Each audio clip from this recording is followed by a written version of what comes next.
Olá, pessoal. Então, aqui parte número 2 da nossa aula aqui do dia 2/10. Então, continuando o que nós estávamos falando sobre o CPC 12, ajuste a valor presente, tá? Nós tínhamos parado, aí, exatamente aqui, na relação custo-benefício. Então, eu estava explicando que toda vez que a gente vai considerar digamos, essa metodologia de cálculo, trazer a valor presente, nós precisamos, primeiro, considerar, né, aqui a nossa relevância e confiabilidade, isso precisa ser feito, e, em segundo lugar, a relação custo-benefício, que é outro fator bem importante para, digamos, para que a gente possa, então, fazer aí a consideração da viabilidade, tá, gente? Porque, às vezes, dependendo do caso, você tem, imagina, muitos contratos, às vezes você tem muitos valores, e às vezes o valor é irrelevante, então você vai trazer a valor presente, vai ficar mais caro do que o benefício da informação. Daqui para frente, ele fala assim, ó, diretrizes mais específicas, porque ele vai entrar, digamos assim, num aspecto mais específico de como a gente vai montar os cálculos, daquilo que nós devemos considerar para os cálculos, tá? Então, olha só. Ó, os elementos integrantes aí de ativo e passivo, então, decorrentes de operações de longo prazo, tá vendo? Ó, longo prazo. Ou de curto prazo, quando houver efeito relevante. Então, o que ele fala? Primeiro, longo prazo ou quando tem efeito relevante no circulante. Devem ser ajustados a valor presente. Tá certo? É o que nós já falamos. Com base em taxas de desconto. Nós também já falamos. Que reflitam as melhores avaliações de mercado quanto ao valor do dinheiro no tempo, ou seja, inflação, expectativa de crescimento, tudo isso, e os riscos específicos desse ativo ou do passivo nas suas datas originais, né? Então, riscos que esses ativos, esses passivos possam trazer para quem vai trazer a valor presente.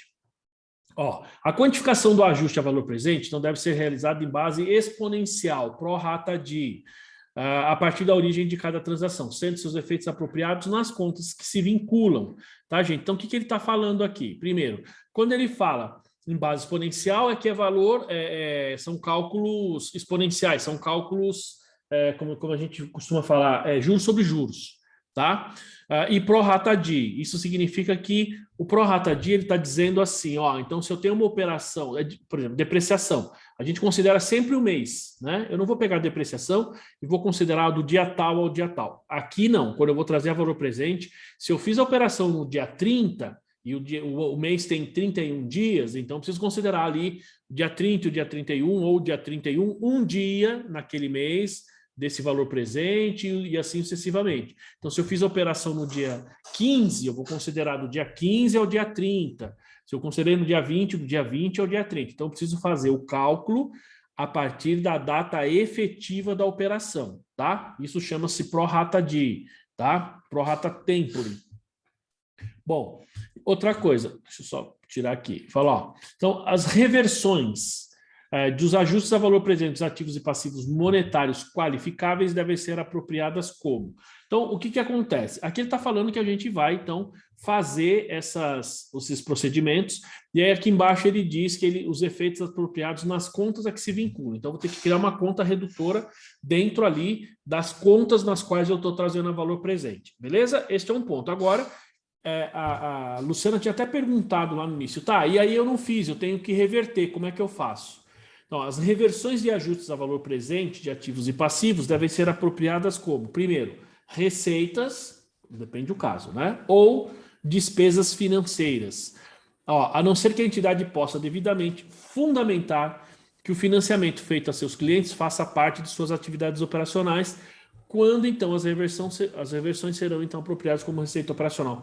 Quem tem receita operacional emprestando dinheiro ou pegando emprestado? Banco. Tá? Quem faz essa operação é banco. Então, o que para uma indústria, para um comércio é receita financeira ou despesa financeira, para o banco é receita operacional, aquela receita que vai lá em cima, onde a gente coloca lá na primeira linha o faturamento.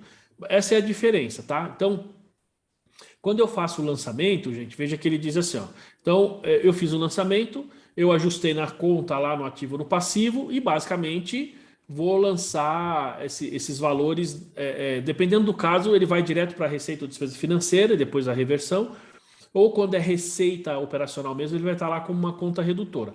E depois na reversão, quando eu vou eliminar, eu vou reverter esse lançamento e o resultado final depois é despesa ou receita financeira, tá? Outra coisa que ele fala aqui, gente, são passivos não contratuais, tá? E esses passivos não contratuais realmente, como o próprio primeiro item aqui diz, né?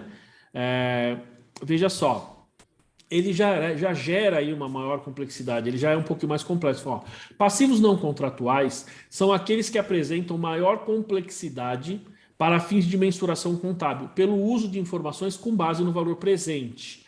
Tá? Então, o que são esses passivos não contratuais? São obrigações que você tem, basicamente a gente poderia pensar aqui em talvez uma provisão, pensar aqui em alguns itens que a gente considera por accrual, tá? Mas não é exatamente um contrato, como um contrato de financiamento, um contrato de empréstimo, por exemplo. Por quê? Porque nesses tipos de contratos você já tem o detalhamento ali de taxa, de prazo, é muito mais fácil você saber. Quando você cria uma provisão no longo prazo, é uma questão de julgamento, e aí pode ser que isso não fique tão claro na hora de você reconhecer no passivo e automaticamente trazer valor presente, né? Então ele diz, ó, o reconhecimento de provisões e passivos está disciplinado no ambiente contábil brasileiro, tá? São contempladas as obrigações legais e as não formalizadas, que nada mais são do que uma espécie do gênero passivo não contratual, ou seja, via de regra, provisões, tá? Então você tem ali as provisões, que a gente tem a provisão que chama não obrigatória ou não legal ou não legal ou não formalizada, tá? Que nada mais é do que um passivo. Então, obrigações justas resultam de limitações éticas ou morais e não de restrições legais. Obrigações construtivas decorrem de práticas e costumes. O que ele está falando aqui, pessoal?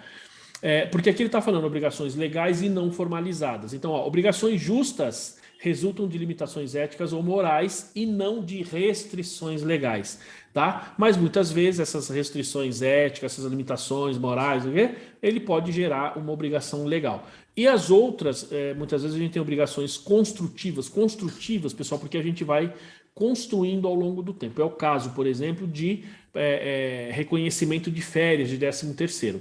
É um passivo não contratual, mas é um passivo construtivo que a gente chama, tá? Porque você vai construindo ao longo do tempo, você vai reconhecendo ao longo do tempo.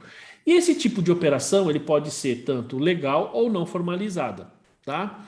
E tem dificuldade nesse tipo de procedimento porque trata-se de julgamento, pessoal. Quer ver? Ó, o desconto a valor presente é requerido, quer se trate de passivos contratuais, quer se trate de passivos não contratuais. Então veja que aqui ele responde uma outra pergunta que tinha lá no início. Lá no início ele falava assim, então, quando eu tenho um passivo não contratual, trago a valor presente ou não? Bom, ele diz aqui que sim, preciso trazer a valor presente. Fala, sendo que a taxa de desconto necessariamente deve considerar o risco de crédito da entidade. Então isso a gente já viu, porque o risco de crédito, o prêmio precisa ser considerado, em qualquer caso. Ó, a obrigação para retirada de serviço de ativo de longo prazo, então qualificada pela literatura como Asset Retirement Obligation, é um exemplo de passivo não contratual já observado em companhias que atuam no segmento de extração de minérios metálicos, de petróleo, termonuclear, tal. O que é esse Asset Retirement Obligation? Então, o asset é ativo, retirement, pessoal, é aposentadoria, né? É retirada da impressão com um falso cognato, é retirada, mas é você se aposentar, né? E obligation, então, é obrigação de retirada do ativo lá no final da vida útil dele, tá? Então, o que acontece? Quando a gente vê o CPC 27 mobilizado, a gente aprende que, vou falar disso na segunda e terça-feira lá na Conte, né? Mas a gente aprende o quê? Que, por exemplo, quando eu reconheço o meu ativo, quando eu reconheço aquele bem, e eu vou ter que desmontar ele, eu vou ter que tirar ele de circulação depois de um certo período, né, quando chegar no final da vida útil, então eu já preciso reconhecer uma provisão, tá? Eu preciso reconhecer uma provisão nesses casos. Tá? Então, por isso que ele diz, o desconto a valor presente é requerido em passivos não contratuais. Então, a obrigação para retirada a longo prazo, qualificada pela é um exemplo de passivo não contratual. O que ele está dizendo?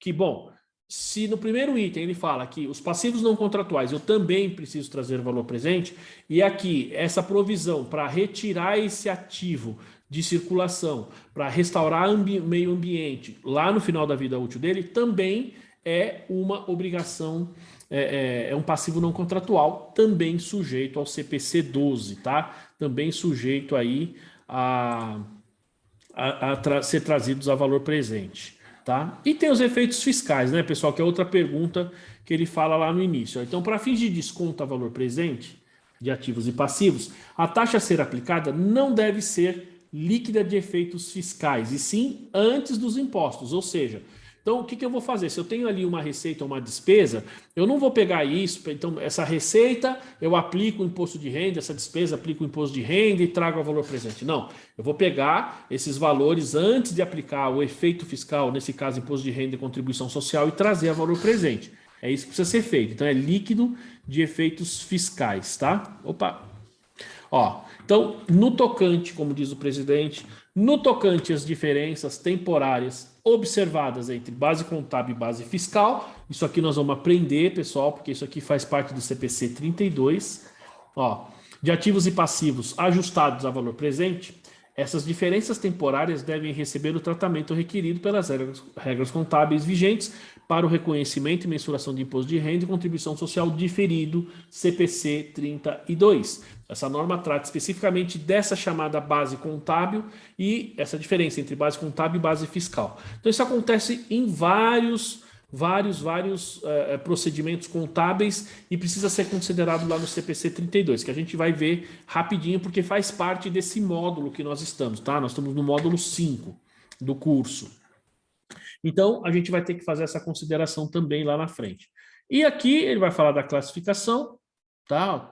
Então, na classificação dos itens que surgem em decorrência do ajuste a valor presente de ativos e passivos, quer seja em situação de reconhecimento inicial, quando você adquire esse ativo passivo, ou quando você faz uma nova medição, como a gente falou, isso é uma exceção, isso acontece de vez em quando você tem ali uma modificação de contrato, tá? Deve-se tratar a questão observando a primazia da essência sobre a forma. Então vejam só, pessoal, que a essência sobre a forma é fundamental nesses casos. Ou seja, sempre que eu vou trazer ajuste a valor presente, seja no inicial, seja numa renegociação de dívidas ou coisa do tipo, essência sobre a forma, tá? Essência sobre a forma sempre. Ó, o valor consignado na documentação fiscal que serve de suporte para a operação deve ser adequadamente decomposto para efeito contábil. Tá? Por que ele diz isso? Olha os itens aqui embaixo. Ó, juros embutidos deve ser expurgado do custo de aquisição das mercadorias e deve ser apropriado pela fluência do prazo. Lembram? Gente, a fluência do prazo, ele está falando, ó, vou pegar essa despesa financeira, esses juros, e vou reconhecendo ao longo do tempo, pela fluência do prazo, e não necessariamente só no final do contrato. Por isso que eu falei, depende do tipo de operação que você vai fazer. Falei que a grande maioria, se vocês lembrarem, falei no comecinho do primeiro bloco, é competência, vou reconhecendo mês a mês. Mas pode ter situação que eu vou reconhecer que é devido somente lá no final, e não de forma proporcional. Então, o que é, digamos assim, uma exceção? Pode ocorrer? Pode, mas basicamente seriam exceções, tá? Então, eu sempre vou reconhecendo por competência. E ó, é importante relembrar que o ajuste de passivos, então, por vezes, implica no ajuste do custo de aquisição de ativos. Então, se eu estou renegociando uma dívida lá no passivo, muitas vezes essa renegociação, o caso de um leasing, por exemplo, ele também tem que ser alterado lá no meu ativo. Então, preciso fazer essa reclassificação. É o caso, por exemplo, de operações de aquisição e de venda a prazo de estoques e ativo imobilizado, posto que juros imputados no preço devem ser expurgados na mensuração inicial desse ativo. Bom, aqui a gente pode pegar aquele exemplo que eu falei para vocês no início. Você comprou um bem que à vista é 40 mil e você vai pagar em X tempo, vai dar 50 mil. Muito bem. Quanto vai entrar no meu ativo imobilizado? O valor sem juros.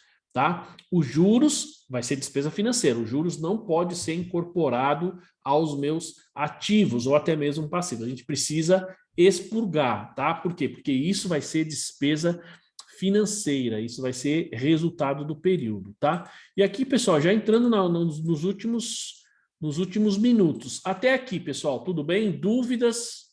Certezas? Algum comentário? Não? Tranquilo? Muito bem. Então vamos lá, porque estou perguntando porque a gente está chegando no finalzinho, vou falar basicamente a última parte aqui, que é a parte da divulgação, né? Então, ó, aí, gente, a gente entra na divulgação. Tem mais 3 slides, tá? Que basicamente é como a gente vai, como a gente vai divulgar isso, né? Como a gente vai mostrar isso aí para os usuários, ó. Então, primeiro, deve ser prestadas informações mínimas, tá? Que permitam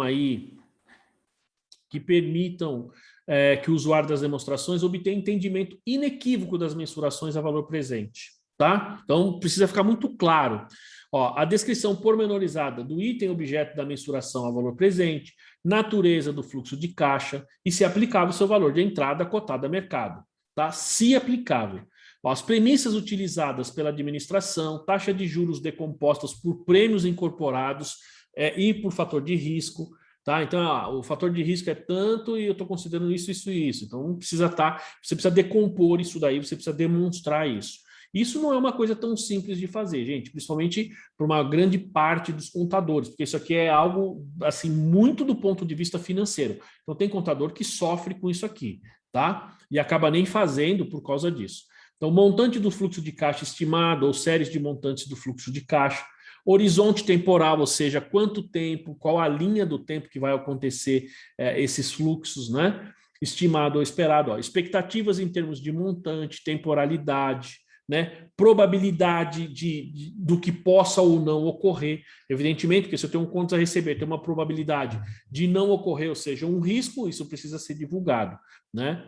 Porque aí eu vou precisar digamos, mensurar esses riscos e quem está lá digamos, analisando esse balanço, analisando esses valores trazidos aí a valor presente, precisa entender o efeito que determinados riscos vão ter no meu fluxo de caixa, tá? Os modelos que eu utilizei para calcular o risco, né, os inputs dos modelos, breve descrição do método de alocação dos descontos e dos procedimentos para acomodar essas mudanças de premissa quando ocorrer, só que o método de alocação de desconto a gente precisa falar, como é que você traz a valor presente, como é que você aloca isso na sua contabilidade, como é que você considera, né? Ó, propósito da mensuração a valor presente, se para reconhecimento inicial, ou, no caso do F, nova medição e motivação da administração, caso isso ocorra, o porquê que ela está fazendo aquilo, tá? Então, por que a gente precisa levar isso em consideração.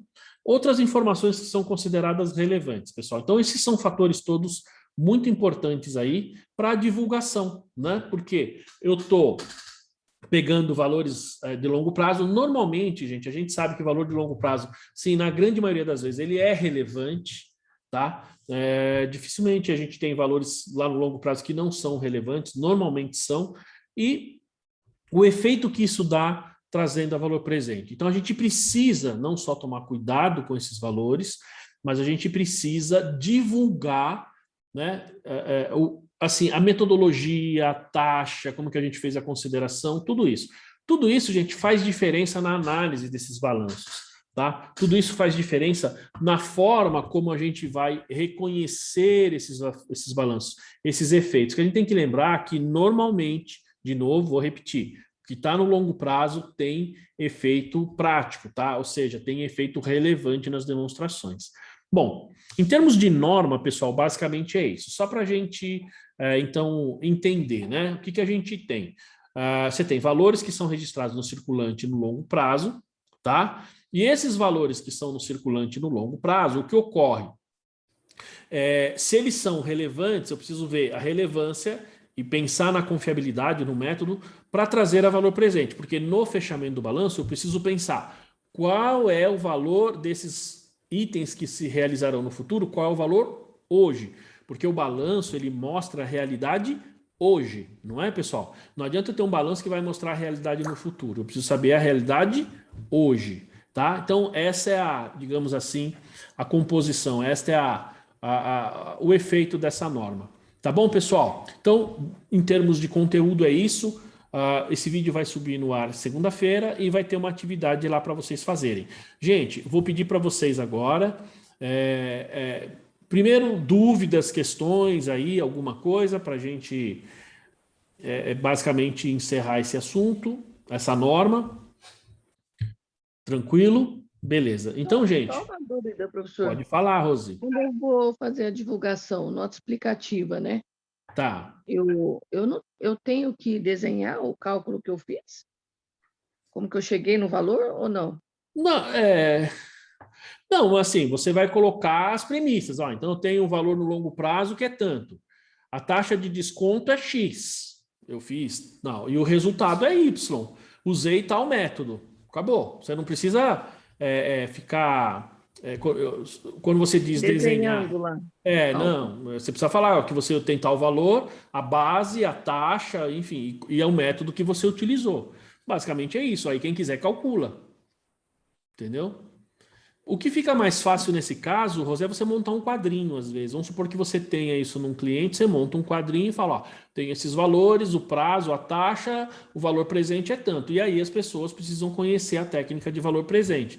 A gente tem que lembrar que essas informações são para usuários, tá? E o que eu quero Por isso dizer... que eu estou perguntando, né? Se eu tenho que desenhar lá como foi feito Não, o não. cálculo. Não. Isso, na verdade, Rosê, nenhuma norma você tem que desenhar, né? O que eu entendo quando você está usando o termo desenhar, eu estou entendendo que é assim, é você explicar detalhadamente, né? Isso. Ó, quando a gente fala, eu vou usar a sua expressão, né? Que eu também uso isso, vou desenhar para ficar mais fácil o entendimento.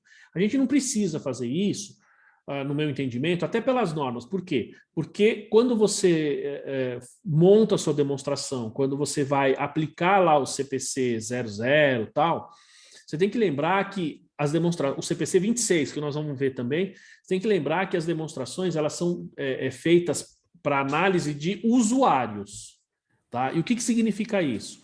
Por exemplo, você pega aí a Darlene, que ela trabalha lá no financeiro da empresa, ela não é da área contábil, ela não é a contadora, ela não é a tomadora de decisão, e assim, ela não é, muito provavelmente não é usuária da demonstração contábil. Isso acontece na prática quando você manda para aquele cliente que ele é muito bom naquele negócio que ele faz, mas não sabe nada da área contábil financeira.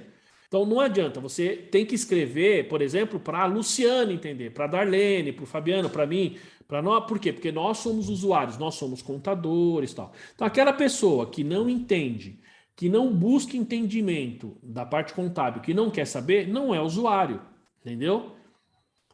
Entende? A mesma coisa, Rosé, é quando a gente fala da palavra de Deus. Tá certo? Muita gente, a gente chama, tem muitos crentes aí que o pessoal fala que é crente esquenta banco, né? Porque o cara fica 20 anos, 30 anos indo na igreja e simplesmente senta lá e ouve lá o que o pastor fala, mas qual é, digamos assim, o estudo que essa pessoa faz? A pessoa não sabe, a pessoa não lê, a pessoa não se desenvolve, a pessoa não cresce espiritualmente. É exatamente a mesma coisa. Então, só que, em vez de ser esse crente esquenta-banco, aqui nós estamos falando do cara que não é usuário, né? Aquele cara que não entende o débito e o crédito. Bom, o empresário necessariamente não precisa entender isso, porque ele não é contador. Mas ele precisa entender o que é um ativo, o que são bens e direitos, o que é uma obrigação. O básico, ele não precisa entender debitar e creditar, mas ele precisa entender o básico do balanço. Se o cara não entende isso, é porque ele não é usuário. E as notas explicativas são desenvolvidas para usuários. Não sei se respondi. Eu avancei um pouco na resposta, Rose, porque isso serve para todas as normas, viu? Eu entendi. Tá? Tudo bem, pessoal? Mais dúvidas? Não? Bom, tá bom então, pessoal. Vamos fazer o seguinte. Eu vou encerrar por aqui. Como eu disse a vocês, essa aula, esse tema é um pouco mais curto, tá?